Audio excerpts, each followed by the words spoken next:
So our first speaker today, inshallah, is going to be Brother Saghir Hussain, who's going to speak about the case of our dear sister Aafia Siddiqui, who's featured heavily in many cage events over the years, and of course is somebody that's very, very dear to us all. So Brother Saghir, who's a criminal lawyer, he's going to, inshallah, come up now. Jazakumullah khair. Bismillah ar-Rahman ar-Rahim. Asim, thank you very much for the introduction. I want to start first of all by letting you all know a little bit about Cage. Cage, in the context that the Cage, the organization, owes a huge amount of debt to the sisters, the female volunteers, and many people who, unlike myself and Asim, who are not in the front line, who don't like coming to platforms, but nevertheless, the work that Cage has done wouldn't have been possible without the assistance and without the actual hard work of the many sisters who choose to remain nameless. So Jazakallah khair for all the sisters on that one. Also on the theme of sisters, I think it's very important, what I've been asked to talk about is Dr. Aafia Siddiqui.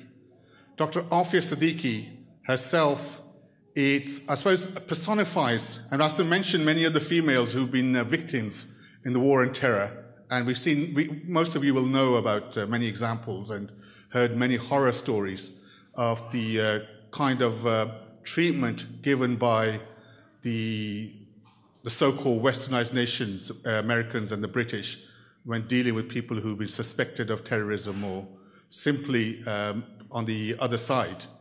But nevertheless, Dr. Aafia Siddiqui is, I think, that name which can encapsulate everything that's gone wrong, particularly with the war on terror, and the treatment of women. And these people who are champions of women, and remember, they went to Afghanistan primarily, and I know they used about Al-Qaeda using as a base, but the consent was manufactured after years and years of saying, well, how bad these Muslims treat women.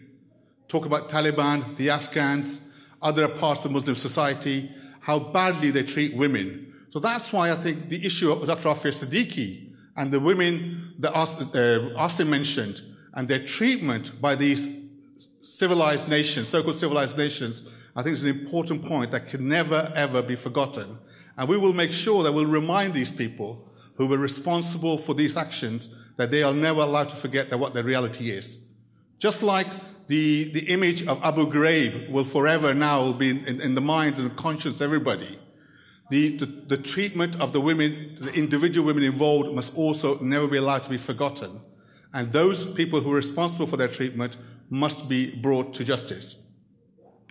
Now, bringing to justice the people who are responsible for that treatment, I think I'll come back to that towards the end of my little discussion here, because that's relevant as to why Sister Aafia is still languishing in a prison in Texas. But I'll come back to that in a minute. First of all, for those I'm sure there's very few of you who don't know the story of Dr. Aafia Siddiqui, but I'll just tell you, just for those who don't. Dr. Aafia Siddiqui was born in Pakistan in 1972, and she was married around about 1990. She was in the United States and living there. She's got 3 children, and she studied there as well. Around about, I think the relevant point for all of us is around about the period of 2002-2003, when she had moved back to Pakistan because of all the issues arising in America after 9/11.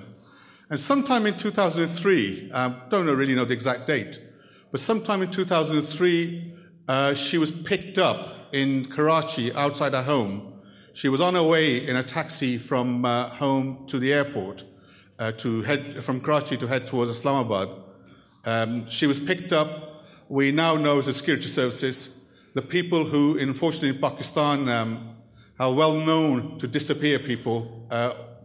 This is something that's been going on for years with impunity. And there's been some progress with people like Dr. Amna Janjua, Sister Amna Janjua, in terms of raising the issue of disappearances.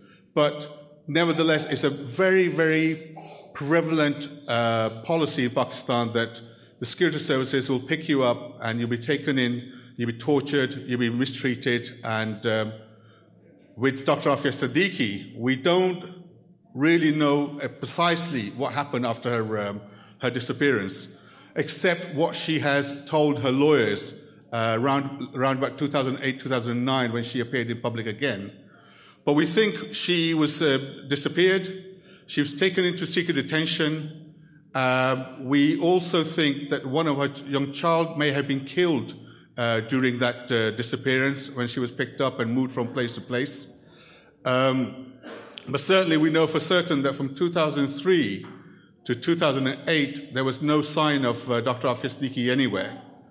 Even though in the Pakistani newspapers around about 2003, there was confirmation from the Interior Minister that Dr. Aafia Siddiqui had been taken. And there's a report at the time, we remember reading, which says that, oh, she's a very bad lady, that's why she was taken. So certainly there's acknowledgement at the government level that she was taken, was taken by the authorities. Now we also know that the modus operandi of many of those people who have disappeared has been repeated many times, similarly with other people who were picked up in Pakistan or other parts of the world, where what was happening was the special American terrorism teams were working with local, carefully selected people from the security agencies. And these are the people who were raiding and going and picking up on people and taking away to secret detention. And that exercise has been repeated hundreds of times all over the world. So Dr. Aafia Siddiqui is one of those victims, we believe, of that team. We at Cage tried to make contact. I think Asim made a number of efforts with the family to try to get their cooperation to raise awareness about what had happened to Dr. Aafia Siddiqui. But for reasons which are clearly understandable from what we found out later, the family were very reluctant to give us permission to raise that publicity. And now we know the reason why that was because they had been receiving threats. And in Pakistan, when you receive threats, those are serious. Because anybody who's been to Pakistan, anybody who knows in Pakistan, those threats to kill or imprison or to torture are usually carried through. So there's a reason why the family were very conscious, very reluctant, and very scared to be involved in a wide campaign to try to get Sister Aafia Siddiqui's profile raised. Round about 2008, there was a contact between Sister Yvonne Ridley and Imran Khan, who many of you will know used to be a cricketer, but now one of the major politicians in Pakistan. A press conference was held in Islamabad at the offices of Imran Khan in July 2008, where, to their credit, the newly sort of independent-minded media in Pakistan had taken interest when we told them what the issue was going to be about. So I remember being there as well and see the whole lawn and the whole field being completely occupied by everybody from the Pakistani media, TV, radio, and the interest was quite significant. And there may be other political reasons why suddenly the political parties and other people had taken interest in Dr. Aafia, but that's by the by. But nevertheless, when the press conference was done, the news exploded all over Pakistan. The whole country rose up in arms, and Sister Aafia was adopted as the daughter of the nation.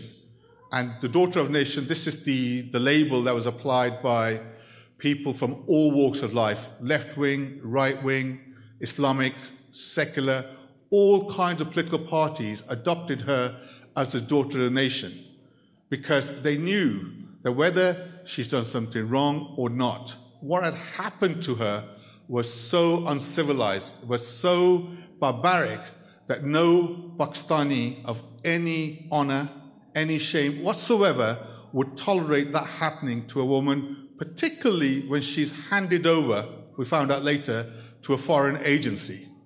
Now, we said in Pakistan at the time that, and Pakistan, of course, those of you who know the politics of Pakistan will recognize that when it was created, it was supposed to be this bastion of Islam, this nation where all the world's Muslims could look to and say, this is a primary Islamic state, which is going to be the sort of the leader of the Islamic world.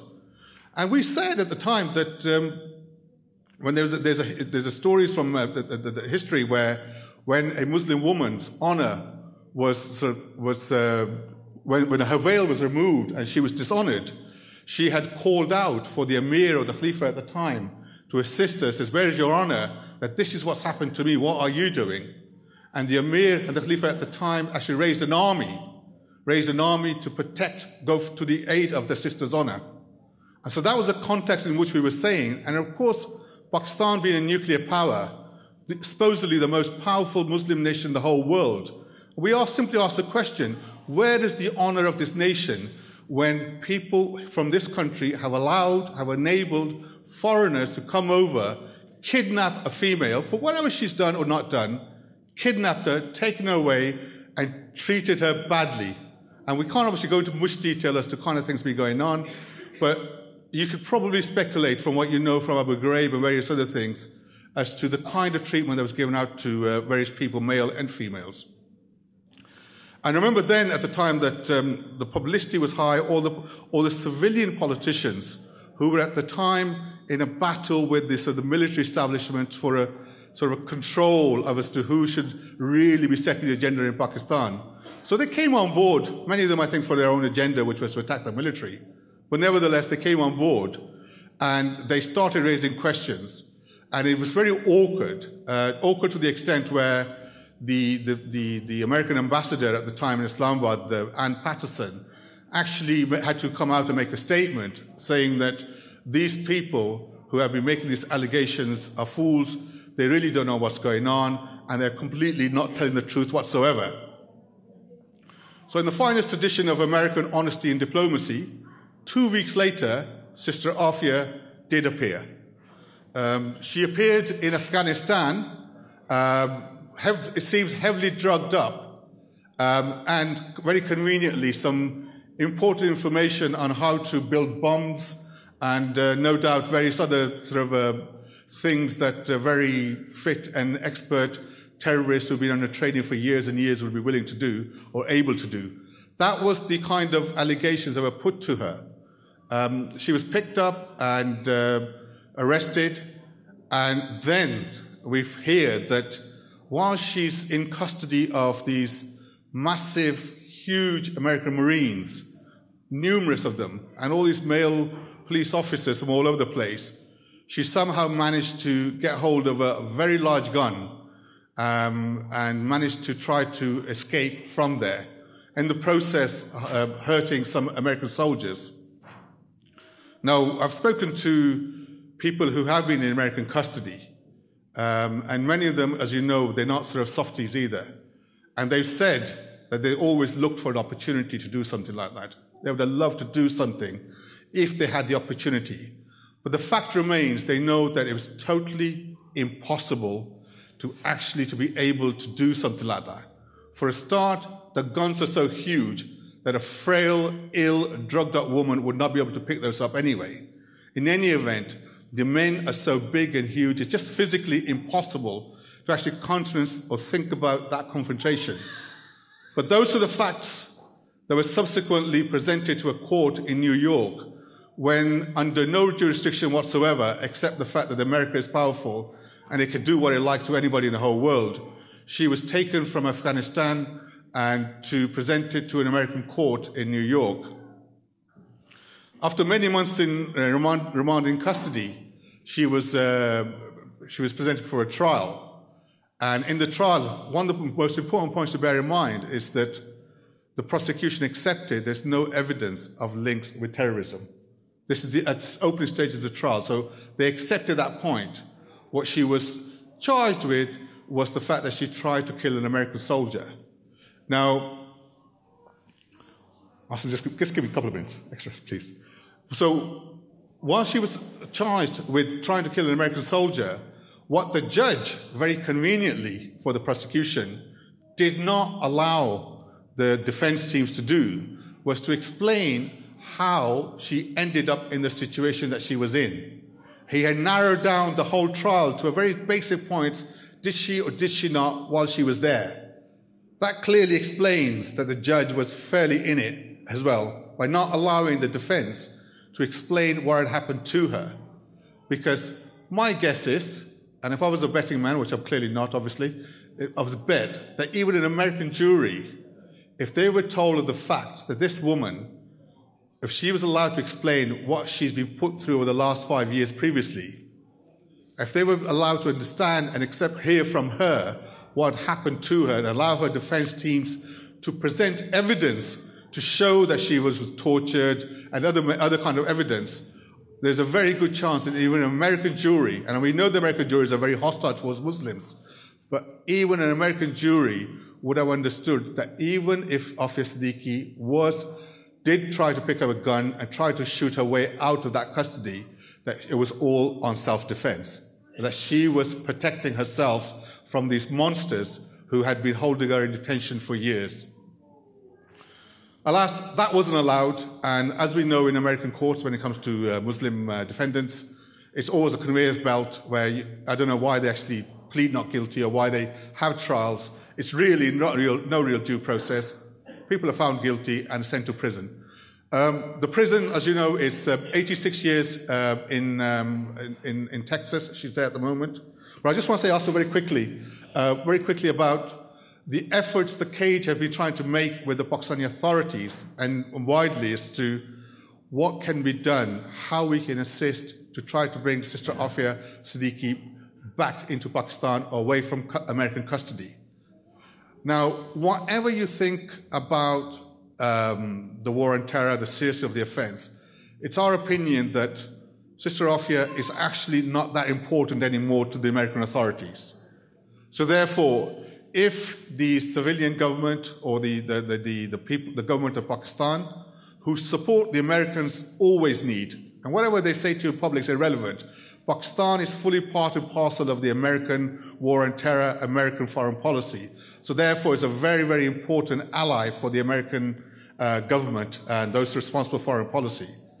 So we always believed that if a serious effort was made by the Pakistani government to ask for Sister Aafia Siddiqui to be returned to Pakistan, she would be returned to Pakistan. That is the reality. So that's, I think, the fact we have to bear in mind when we're thinking about what can be done for the release of Aafia Siddiqui.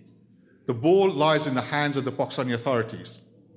So just very briefly and finally, the problem at the Pakistani authorities' end is that it's not the civilian governments. I fully believe, and I met with the Interior Minister under the previous government, the People's Party's government, and I've no doubt that he was sincere that they would like Sister Aafia Siddiqui to be returned to Pakistan. They were willing to start the negotiations with the Americans, and I think they had received some sort of some whispers that the Americans would be receptive to that sort of approach from them. That also approach, I think, continues with the current government. So, as we know, all the civilian parties in Pakistan are quite keen to bring Aafia back. But unfortunately, there is as we find here in Egypt and Turkey or anywhere, there's also a state within a state. And that's the state which has a real deep relationship with the American government. That deep state is the one which is the obstacle to bringing Aafia back. And they are the ones who will do anything, or are saying that they will do anything to stop Aafia coming back to Pakistan. And the reason why they're doing that, I think, is because they are under a real back foot, because the civilian governments, after the defeat of Musharraf, after the victory of the lawyers and the rule of law movement, the civilian authorities, the civilian civic society is very much on the front foot, and the military and the deep state is on the back foot, but not only because it made such a cock-up of all the sort of decisions it's made over the last 10, 12 years, not acting in the Pakistani interest. But generally, I think people in Pakistan have moved on and recognized that if you're going to run a Pakistani government, it has to be much more inclusive and much wider than a few people in a deep state making those decisions. Now, if anybody from that deep state takes the effort to actually listen to this seminar or discussion, what I would like to say is that as a reassurance perhaps, that we have raised discussions with the family and others to say, look, whether we can have some sort of truth and reconciliation situation where you could deal with the issue of the disappeared much more globally, and a reassurance that there won't be any court cases, that Sister Aafia will not be seeking revenge upon those who are in Pakistan who are responsible for putting the position she's in. And we know that she's very keen to do that, and during the court process and afterwards, all she wants to do really is really be free and be with her children. She's not a very vengeful person. She is just any other human being, wants to be out and away from the prison that she's in. So my proposal, I think I'll leave with this, if anybody is listening from the deep state, is that there is a way forward. There is avenue open for a discussion with Dr. Aafia and her family, whereby either she lives abroad, doesn't live in Pakistan, or that there is an acceptance, a truth and reconciliation sort of a tribunal, like I had in South Africa, where the whole issue of the disappeared, the whole issue of those who are responsible for the disappeareds can be dealt with in a way that we can try to put the past behind us and move forward without having to going through all those sort of horrific and barbaric policies that brought us in the position we're in. Jazakallah khair for that. Well, it was only apt that Saghir was talking about Pakistan, because his 2 minutes left was 6 minutes, really, which is quite culturally appropriate.